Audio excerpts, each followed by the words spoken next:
The whole idea of doing things with your hands to me is rewarding. Creating world-class works of functional art is almost second nature for Bernie Willis. Sled building is not a matter of woodworking exclusively. It's a matter of understanding what kind of work the sled does.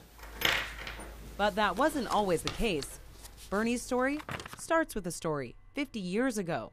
It began in 3rd grade, actually. There was a teacher, and she read a book by Makatans, Panook the Eskimo Sled Dog. And in that book was a very good line drawing of a dog sled showing lots of detail. Drawing inspiration from the sketch, the first sled he built at 16 proved quite the learning experience. I made very nice, rigid mortise and tenon joints held in place by glue. And so the sled was absolutely non-functional. It looked good, got a good grade in the shop class, but it would have been a terrible sled on the trail. This is really the story of the race. A lot of revisions, and a decade later, Bernie got the chance to field test another creation on the 1974 Iditarod Trail. Made a very large sled. It was a 10-foot basket sled, and it was too long for many of the corners on the trail. I had to cut trees to get around some of the corners. I wasn't going to cut my sled. His experience that year and again in 1989 proved invaluable, and others took notice. He now makes sleds for some of the greatest mushers in the world.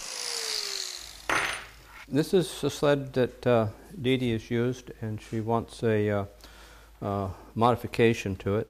Well, I think the fabric bottom has a piece of the success story myself. For Iditarod veteran Dee Johnroe, Bernie's shop is the place to go for a successful sled. Come on, girls. She's put about 5,000 miles on this one and will add even more during her 30th trip to Nome.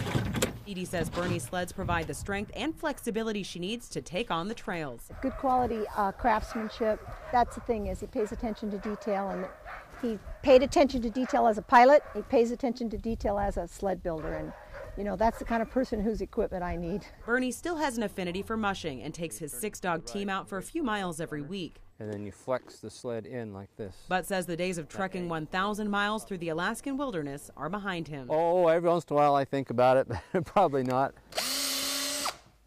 And while Bernie may never again cross that finish line himself, he'll have a hand in many Iditarod victories for years to come. Okay, Thank bye-bye. you.